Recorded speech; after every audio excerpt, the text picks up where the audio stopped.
fellas. Good evening. Back again. Evening. We welcome Steve back with us again this month. Yeah, it's good to have you in, Steve. Hi, Steve. At least 6 gone since last we spoke. We keep chipping away.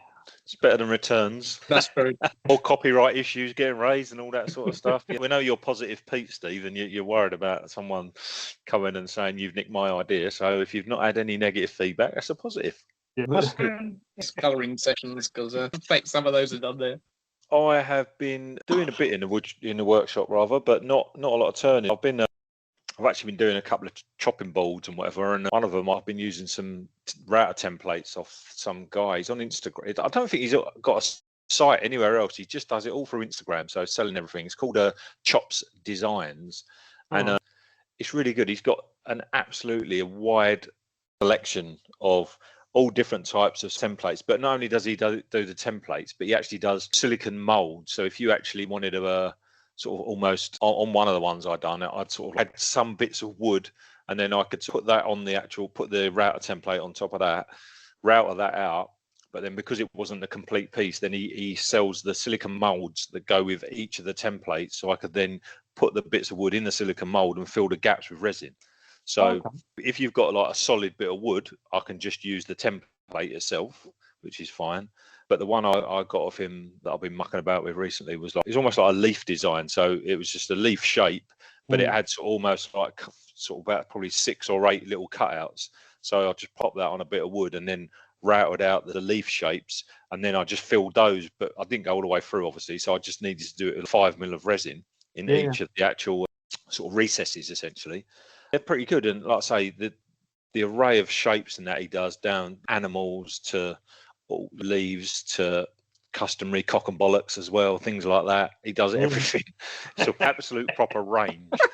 It's good. He was doing a big thing at Maker Central, and I know he said he had a load of stuff left over, so he's knocking some of them out cheap because he'd done a lot of numbers and hadn't actually sold very well there. But yes, it's very reasonable, and it's quite good fun actually. You get one of those, mess about with your router, and then some of them you can resin them up and some of them not. So I've been doing that really, and not a lot of out and out turning. So I'm pretty much the same. I must admit, I'm still having trouble with the thing I've got at the moment. Keep blowing holes in it and filling it up and then adding it back and exposing more holes. It's kind of driving me nuts, if I'm honest. Oh, right. Is that more and more UV resin trying to plug? Yeah, I've had UV in there, thin. Yeah, it's driving me nuts. I am getting there though. So what is it going to be in the end? Another vase?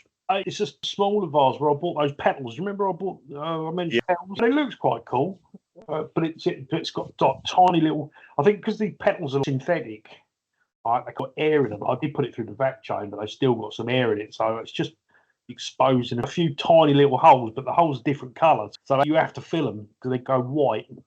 There's a white blemish to it. So that's right. I'm getting there anyway. That should be done probably this weekend, I would hope. So how long has that been on the lathe?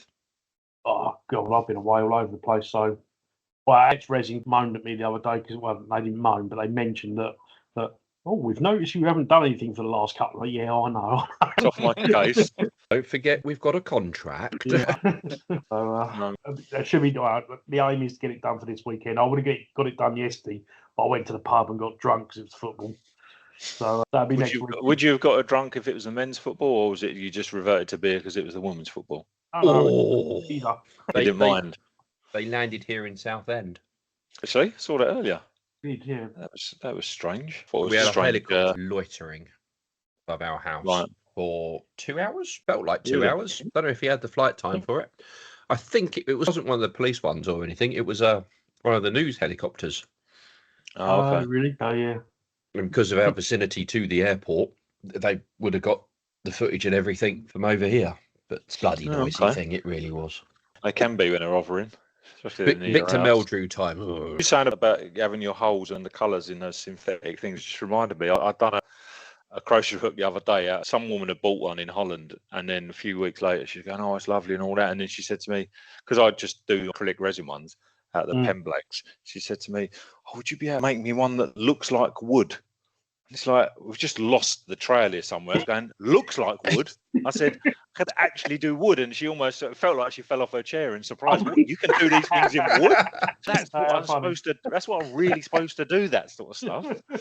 And then she was going, oh, that'd be amazing and all that. And I bought shed loads of pen blanks when Styles and Bates went under. They was knocking loads of them out cheap, right? And I've bought packets of them and so many different ones. And I was thinking, I've got them in a box somewhere. Anyway, so I got a bunch of them out. I thought, I'm not bloody sending the photos of all of them. So I just sent her about 4 different ones, thinking I'll force her down the Panga route, right? Because that looks nice. And anyway, she fell for my trap. And so went down the Panga route. So I started turning it, right? And I was thinking, bloody hell, they must have put some sort of paint on it to seal it at some point or whatever. Because it had all these little flecks in it, and I was turning it away, and I was thinking, oh, they'll just turn away, and then it was still in there. I was thinking, oh, for God's sake! And when I read up about it, they're actually yellow flecks. And when I read up about it, it actually has yellow resin deposits in it.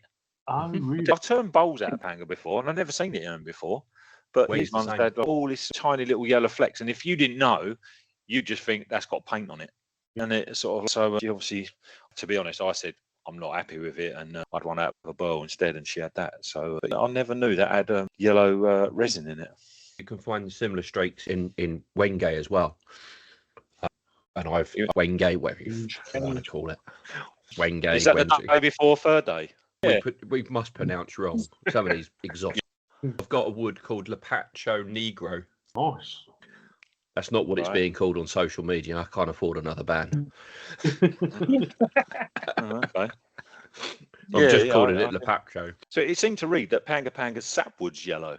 Is that right? Have you ever seen that? I've never seen their sapwood. Wenge sapwood is white.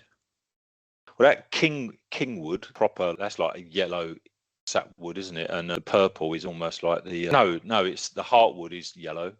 And the sapwood is purpley. That's that Kingwood. Because I saw someone turn some at Sandon, and it was a very nice contrast, almost to the point of like, I don't know, Laburnum or you even. So, I've turned some Kingwood. I've got some in the workshop, and it's really nice wood. It is lovely. So, what's the nicest wood you've turned, Steve? I quite like sported timbers. I've done my own sporting in sycamore and beech and things like that, so I quite like that. I don't really go for a lot of, or I haven't had a lot of really exotic timber through. Usually, if it's plain, it gets coloured. Yeah, of course. Yeah. Actually, it's quite a good economy measure because you can get stained sycamore and stained beech quite cheap. So you can turn it and then disguise it. Yeah. I think one of my favourites is mulberry these days. I just like the yellows and the caramels and the browns. It's just got quite a range of like those yellows, and it's very, very nice. I like it. It is stunning wood, that stuff. It is very nice. I must. Have you got any up at Sandon? Do you know, or have you bought it all? I think I bought most of it. That's only because the bloke who brings it in, they're not the best blanks if you want a solid blank. So they've got a lot of splits in, so they're perfect for resin. And cracks and holes and stuff like that. Or they're sort of like, a third of it's missing with bark. So if you turn something, you'd end up with like, a 2-inch round thing or something like that. Funny enough, the other day, one of the other blokes in there, he's going, oh, look at that bit of wood there, I like that. I was going, yeah, that's that mulberry from Tom. And he's going, yeah. And the other bloke's going, you ain't going to turn nothing out of that. Look at all the cracks and that.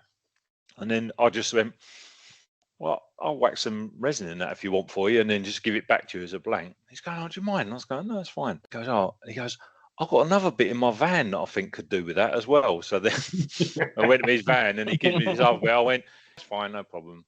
And I finally got round to it the other day. And you think you've got to take out the sort of like, the weak points and whatever.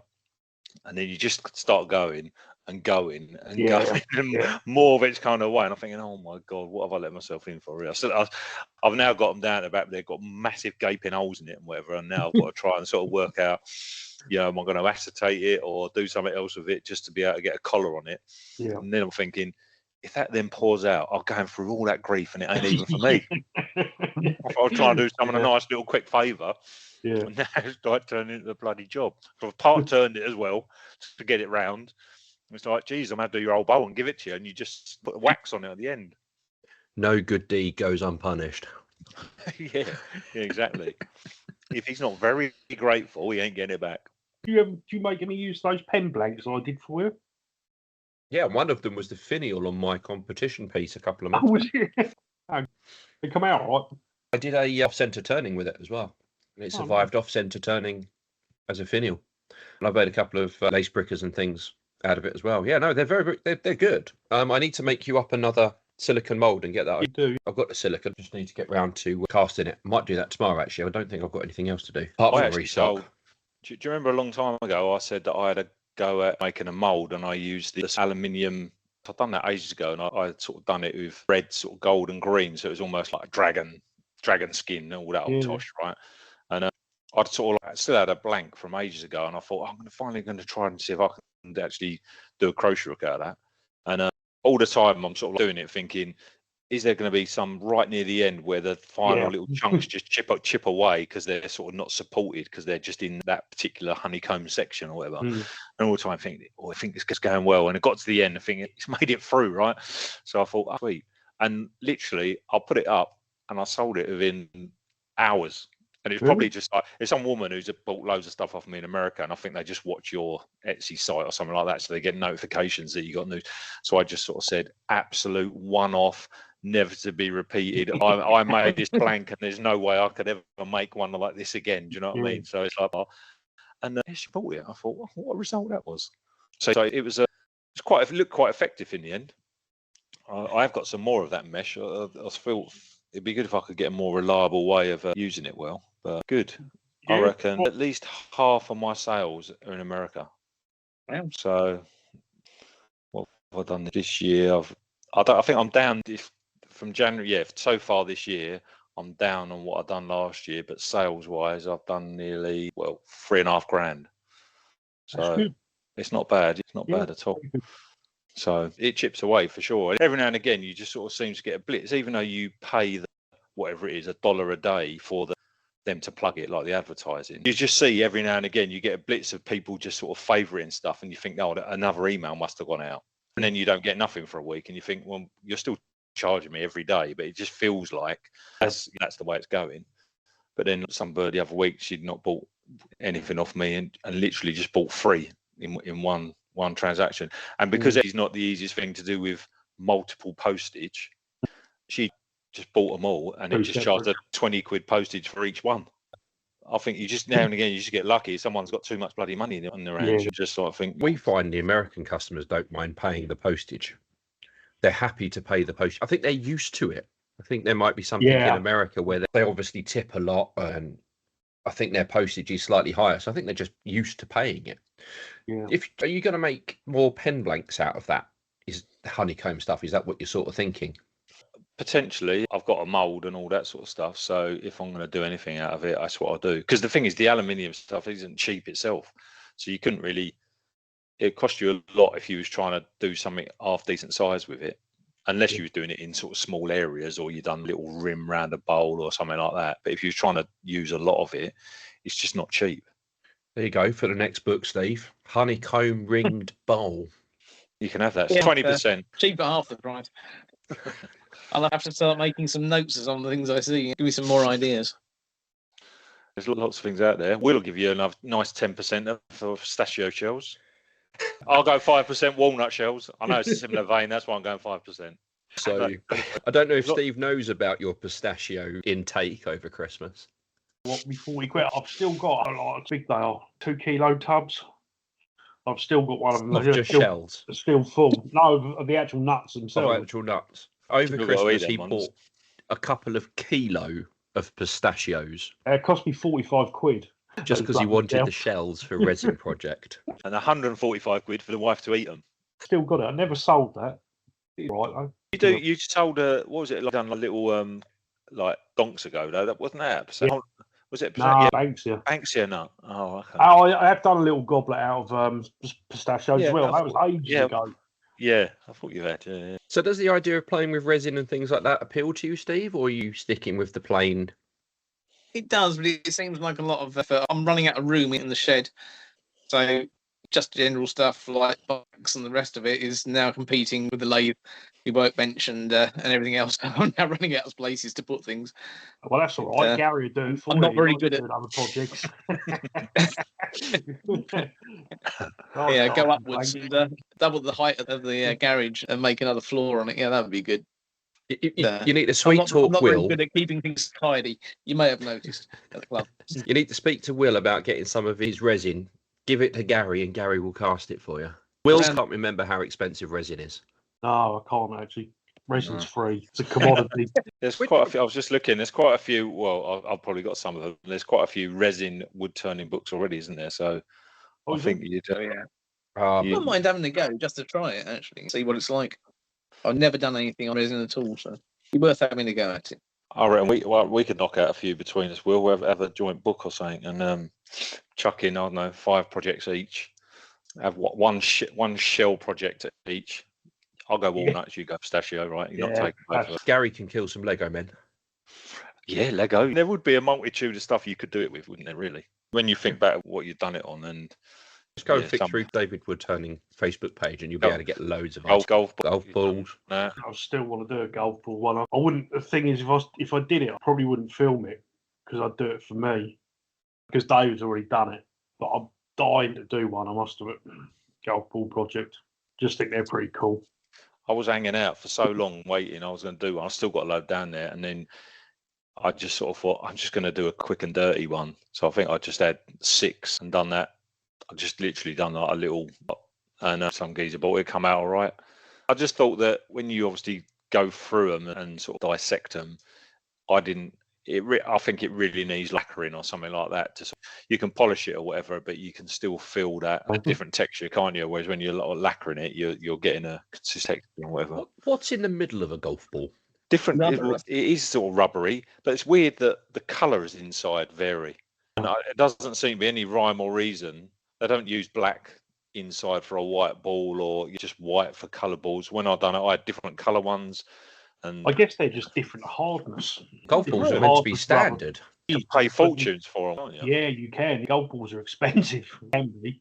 I'll take your word for it. I've never hit a golf ball in my life. You can pay literally not pennies, but a couple of quid, or you can pay like 25, 30 quid for one. You buy the Titleist ones or the big makes. Yeah. You go on Amazon. So does it really make that much of a difference? It does. Yeah. Do you both play golf? I have done in the past. I used to be a member at one time. You used to be a member of Chelmer Valley, but he still pays the fee for that. He probably still pays for his golf membership.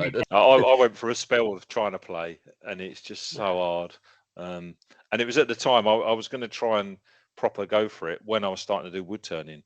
So I was going for golf lessons and knowing that I needed to go down the range. It's absolutely about practice, right? So you've got to put the effort in. And so you're sitting at home and you're thinking, I'm sitting here sitting on my backside, right? I should be down a range. And then when I was trying to do wood turning, it was like, I need to practice, so I should be down a workshop. And then just literally trying to do 2 things. I was thinking, I'm doing both crap. I need to focus on one. And I just found that wood turning was a lot more satisfying. I haven't got to go as far. And cheaper. At the time, it wasn't as expensive. And I thought, I'm never going to get good at golf. At least I've got a chance of getting half decent at wood turning. So I just jacked golf in, basically. And went to darts instead.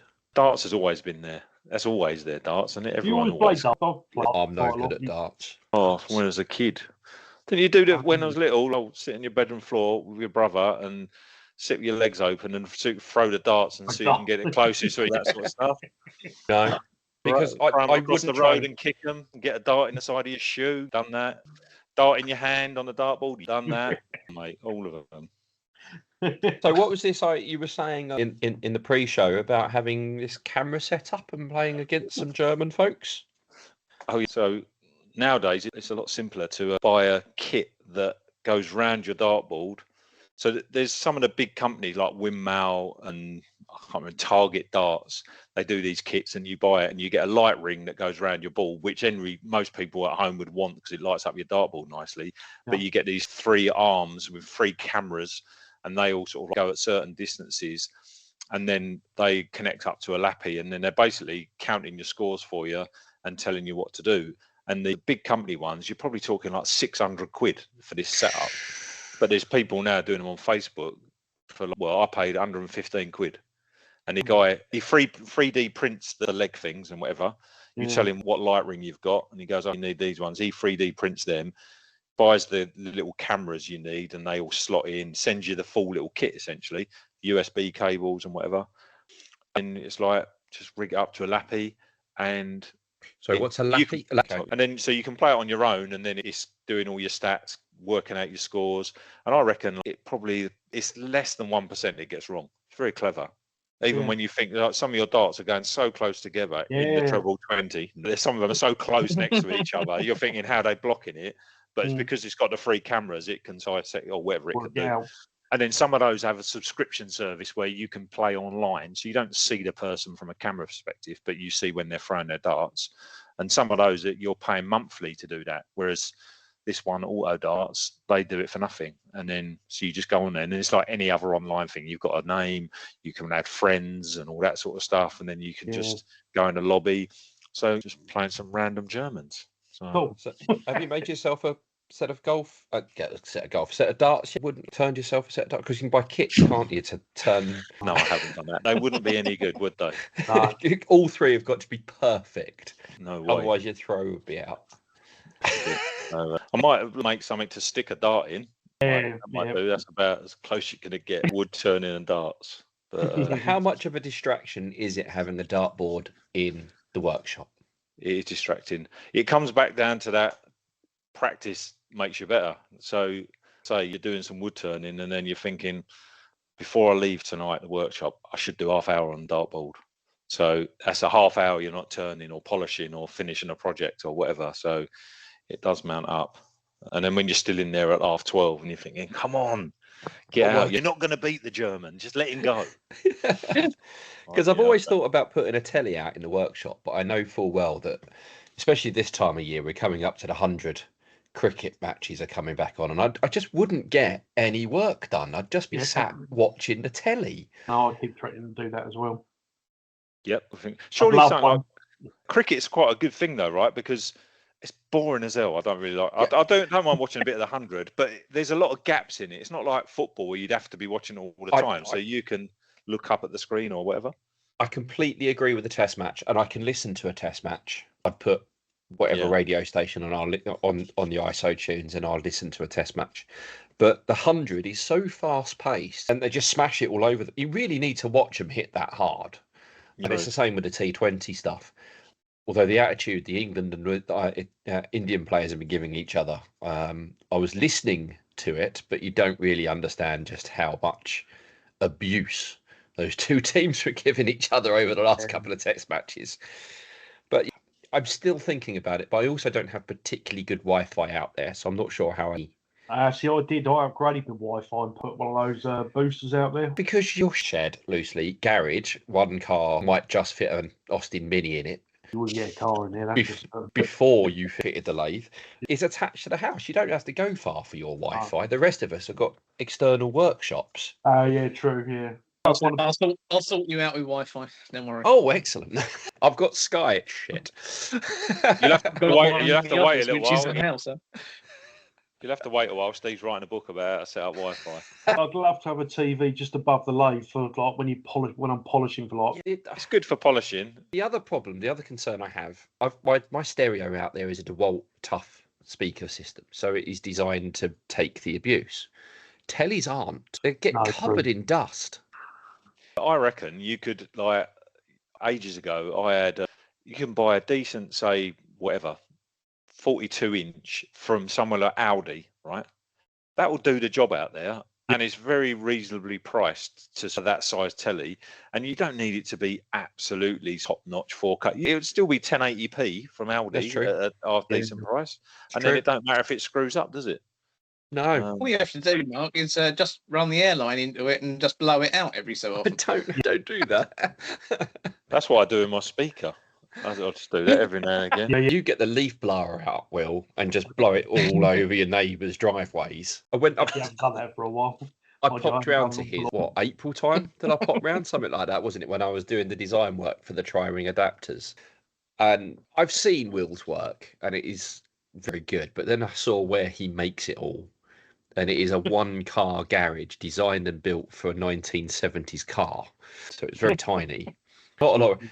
But you can tell which house is him even without the garage door being open, because all of the shrubs and the bushes around the house are all covered in resin. Just follow the resin strands. You'll find me eventually. His neighbours must hate him. He'd be no good as a murderer, would he? There you go. My wife takes the mick that I leave my sawdust when I sit on the sofa that all falls out the pockets. But you must do the same with resin. Your wife must hate it when you come in from work out there, traipsing it through the kitchen. To be honest, the dog is the biggest culprit. Don't go blaming your dog. He's a cutie. I ain't having that. Oh my God. Your dog's wonderful. He'd get covered in it, surely, if he goes out there. He does. And he does. He just traipses through Will's mess. The dog, she likes to sit under the lathe when I'm doing resin. Really? Yeah. Luckily, it's a short-haired dog. Otherwise, you wouldn't. And it's not a small dog either. What does he do when the compressor kicks in to sort of build up some pressure? I used to go nuts, but now I've got that silent one. Doesn't batter an eyelid anymore. That's going all right, is it? Yeah, it's good. Do you air hose him down? No. Her down? Can't remember what the dog's called. He just traipses it in and has a little shake and she's done. Such an arsehole. You should try the airline like round his arsehole and see if he goes up like a balloon. He'll float back indoors. What, out of interest, what make is your silent compressor, Will? It is, I think it's Hyundai. Hang on. Oh, right. Was it a direct purchase off a Hyundai site or was it an... No, it was a sponsored video. He didn't pay a thing for it. Yeah. Compressor. I'm sure it was. He's looking back through his Amazon purchases. He could be there a while. Oh, I can see. Is it a white one? Hyundai. It's not that white 50-litre one that I can see straight away on Amazon, is it? 300 notes. No, it was cheaper than that. It was only 150 quid. It was really cheap. It was really. No way. White. It is. I don't think. There's a low noise one there, I can see. I actually don't think it's on there anymore. But it's only a little 50-litre. Right. Because mine gets me every time. I'd literally it just creeps up on you and all of a sudden it just kicks in and I'm like, Jesus Christ. Yeah. Oh, I tell you what, it was £129.86 it was. Bloody and it was a 24-litre Hyundai HY7524 24-litre air compressor, silent.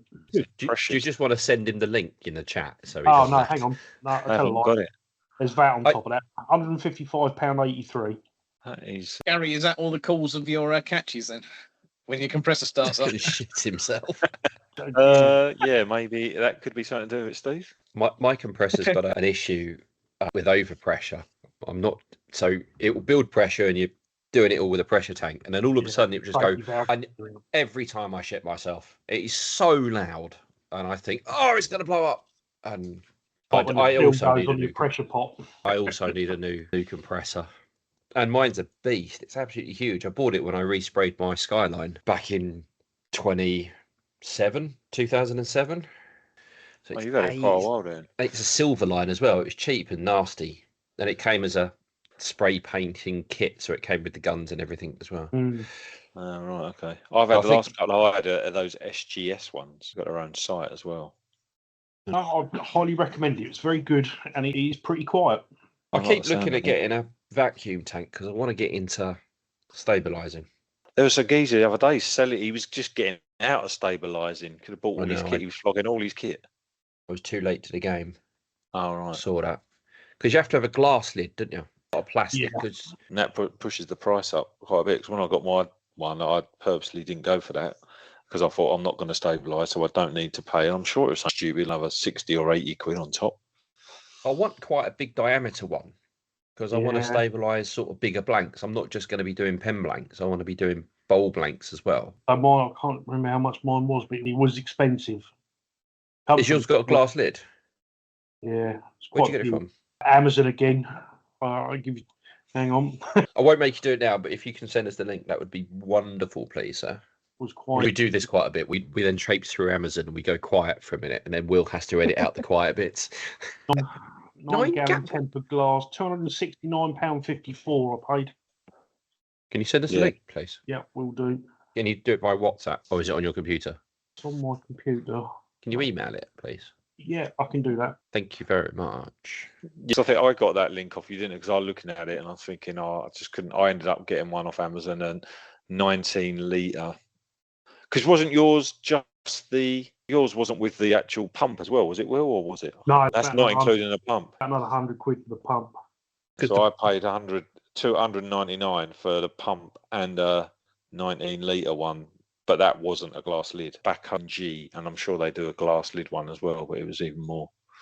Because I'm thinking about getting a vacuum pump anyway, because I'd like the idea of getting a vacuum chuck when Simon releases his. I think I'll get Simon. Yeah, I was looking at that. How much vacuum did that need? It was something Not a lot. He said very little. Because I I've checked got a them vacuum actually. pump. Sorry, go on. I've got a vacuum pump I use for veneering, so it might be useful for that. If that works, that'll be quite a cost. Because Gary mine- asked, and it was your vacuum pump was more than what was needed. I think he said. Yeah, mine's a 3 CFM, 3 cubic CFM, feet, whatever it is. They said that would be enough. So if 3 CFM is enough, you don't need a huge amount. It's the high vacuum that you want, not really the flow. Only It's one an atmosphere extraction. will give you about £15. That will really hold it. So. 1 atmosphere, that'll do you. And this Since is I where the thought engineers get on. I thought Simon released his, or he's already got one. I think, because I'm looking now, I thought That was a prototype he had with him in May. I think He he's got one now. It was due I to think be he released, sold wasn't someone it? else's, but he's created his own, hasn't he? So. Because these are called Hope vacuum chucks. And he's got two sizes, a Yeah, that'll 4 be a inch and giveaway. a 6.5 inch, 65. They're £10 an inch. Oh no, £45 for the 4 inch and 65 for the 6.5 inch. That's just your full kit is 650 quid, including the pump. That's expensive. Of course it is. That's really. But that also includes the Hope vacuum gauge set. I don't care about that. Put your hand on it. If it sticks, it's good enough. See, the pump on its own, his pump on its own is 295 quid, and I think you're getting that in that 600 odd quid. That's 300 quid straight away. I think you can buy the whole kit from him without the pump. I think you can. I think I asked him that actually, didn't I? Pretty sure I did. Because he'd be mad to make you have to buy a pump. Because people will have them already. Okay, sent them to you, Mark. Thank you very much. Chain brand the pump. So Brilliant, thank you. I've just had it. So I think that 180 quid is for everything. I think that 180 quid that it is for everything except for the pump. you could make one, to be honest. It's only a bellow, isn't it? It's a bellow and a rotary swivel fitting on the end of it. You could probably make one because you're an engineer. I can't make one. At work anymore. What do you mean you can't make anything at work anymore? Like, they shut down primary unit at work, so everything has to cut. Everything's bought in now.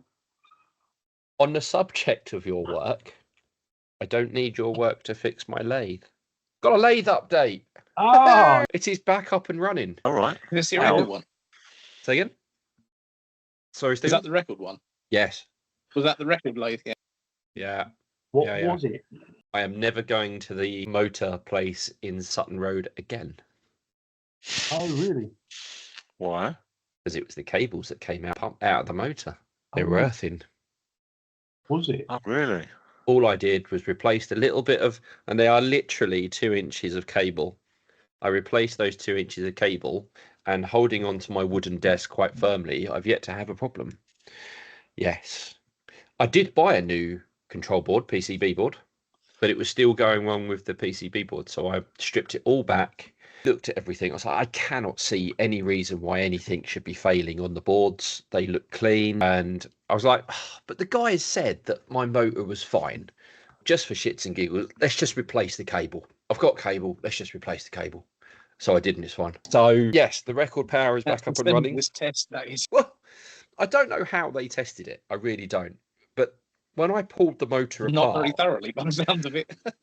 I thought they'd disassembled the motor and actually physically looked at things. But when I started pulling things apart, they hadn't pulled anything off. They hadn't taken even the bracket off that attaches it to the lathe. I pulled the whole lot apart. I visually checked everything, gave it a good vacuum clean, and you could see where there was a little nick in the live where it had just worn over the years, and it was touching the metal housing of the motor, and that's what was Amazing. causing it. So Oh, well, that's good. It's back up and running, and I tell you what, it is so much nicer. It takes a bit longer to slow down actually than the one I bought to replace it. But oh, it's a nice lathe. I like my Herald. It's a nice lathe. Yeah, good. So yes, big news on that. That's all up and running again. So now I think I might just have to go and buy a telly. It's just going to have to be done, I think. Did I hear whilst we're on the quick subject of lathes, did I hear a rumour you've extended yours, Gary? Oh, yeah. I bought. Let's explain it properly. So they do an extension bed. So I've got an Axminster 406, and they do an extension bed. And the good thing about I don't turn long stuff. I don't really do spindle turning, and I don't turn long stuff. So it wasn't going to ever be for that purpose. But what I'd seen was that because it's got two mounting positions for the extension, so you can obviously extend it if I did want to do really long stuff. But the beauty is it drops down. Right? So you can actually mount it a lot lower on the end of the bed, and then your headstock will move up to the far end. So basically, yeah, it does. So the change in the sort of diameter of a bowl you can do is just ridiculous. So it's almost like I'll never need to turn a bowl bigger than that will allow me to do. 30 inches, isn't it? Something like that. It's something stupid. Yeah, it's absolutely massive. And I knew they'd done one, and on Axminster, every now and again, they just put random things. I don't know if sale's the right word, but they reduced the price. They was like special price.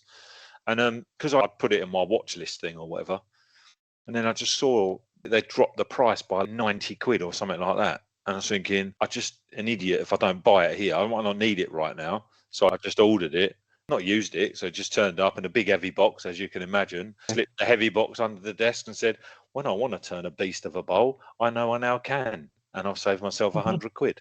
So it was like, it's almost just a no-brainer. But so I will use it at some point. Turning something that size might be fun, but you could be able to sell it. I might just sit in it. We should all turn a stupidly oversized bowl or plate for the competition this year. I should make a massive acorn. Exactly. Well, Breezy's been threatening to do a door for years, isn't he? That's going for some, isn't it? Exactly. I think he actually got round to starting that, didn't he? I think I might have saw a post or something, Darren. That wasn't the door, no. That was just a great big bit of burl that he had on there the other day. Was it? A big burl. No. It was very big. That must almost have been nearly 40 door, inches. Surely. No, it wasn't taller than him. I remember him. The first time I ever saw him demo, he said, I've heightened my lathe or something like that, and I'm going to turn a door. That was probably about over 2 years ago. It's a bit hard to see. Give it a minute. Oh, no, you're right. That was it. A small door of a funny shape. No frame for that door. I think that's for his cat. I think that's weird because they fit through weird shapes and gaps, don't they, cats? But that is a beast. I did wonder whether he'd have his passport to hand just in case he'd get knocked out into Germany. Well, I'm surprised his lathe didn't take off, to be honest, looking at it. He doesn't have space in the workshop for a snooker table. Well, he probably does, actually, in his workshop for a snooker table. Oh, but next door, just over the road, the guy just over the road's got a double garage, and he's got snooker table in there. Has he? You've just got garage envy because it's bigger than yours. Jesus, sure, I'd love that garage. You wouldn't have to sit on a workbench and turn at the same time. Well, gentlemen, it's that time of the evening. It is indeed. It's been an absolute pleasure having you on, Steve. I hope you come again. Thank you very much. It's been great fun. Perhaps we'll catch up again in a few months' time and see how the book sales are going. Sounds good. All right. Well, have a good one, chaps. Take care, guys, and we'll see you soon. Yeah. Cheers. Bye.